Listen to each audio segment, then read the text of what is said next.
à fait. Aujourd'hui, ce qu'on voit, d'ailleurs, ce qui a amené le SD-WAN au départ, c'était la nécessité de se connecter à Internet de façon plus fluide, avec des bandes passantes bien plus élevées, notamment pour accepter ces nouveaux usages qu'on a tous, Office 365, Zoom, qui, bien évidemment, si vous parlez à ces éditeurs, ils vont vous expliquer que leurs ressources sont sécurisées. Donc, il n'y a pas besoin de passer par un firewall, autant pour l'expérience utilisateur, passer directement sur Internet. Mais à la seconde où on a fait ça, on a ouvert la porte, forcément, à tous ces axes de cybersécurité. Donc d'un côté, on avait des réseaux historiques qui étaient plutôt sécurisés. Enfin, si tout le monde se rappelle, il y a encore 10 ans, le MPLS, personne ne parlait de cybersécurité. On ne s'inquiétait pas, le service provider s'en occupait. Voilà. Là, on n'est plus du tout dans ce schéma-là. On est dans un schéma où les entreprises, de plus en plus, vont consommer la ressource cloud Office, enfin, tout un tas, CRM, Salesforce, sans se poser forcément la question de qu'est-ce qui se passe quand on ouvre cette porte et comment est-ce qu'on va se défendre sur le fait qu'on a ouvert cette porte, sans même en ayant foncièrement la conscience d'avoir pris ce risque, puisqu'évidemment, si vous parlez à Microsoft, ils vont dire non, Microsoft est sécurisé, vous inquiétez pas, tout va bien se passer. Vous avez juste oublié que vous avez ouvert en grand la porte pour pouvoir accéder à Internet.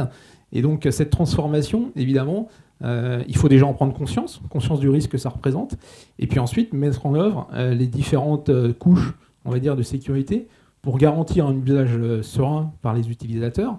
Et c'est d'autant plus vrai aujourd'hui, et on le voit, enfin moi j'ai un exemple personnel, je suis quand même un petit peu sensibilisé.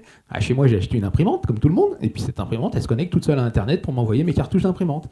Bon, bah évidemment, la première fois, quand elle m'a envoyé un petit message en disant « vous n'êtes pas connecté », j'ai dit « tiens, c'est bizarre, pourquoi elle me dit ça, comment est-ce que c'est ça ?» Et en fait je me suis aperçu que tout simplement l'imprimante avait traversé mon réseau et avait gentiment connecté à son service en ligne.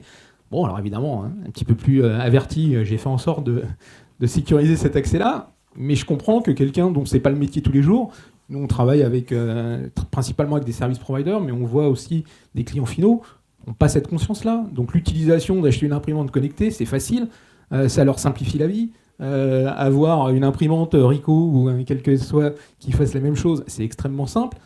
Et tous ces nouveaux usages qui sont évidemment facilitent la vie de l'entreprise, il faut bien le reconnaître, forcément vont quelque part créer des trous dans la sécurité. Et donc c'est là où cette transformation est importante parce qu'elle doit être vue de façon globale pour pas gêner l'expérience utilisateur, parce que le risque, un petit peu comme on le disait, c'est soit vous blâmez l'utilisateur, soit vous l'interdisez. L'interdiction, souvent en entreprise, se traduit tout simplement par la personne qui va bypasser l'histoire. C'est super simple, vous n'accédez pas à un site sur votre réseau d'entreprise. Maintenant, tout le monde sait faire un pont téléphonique avec son téléphone parce qu'il a envie d'y accéder à ce moment-là.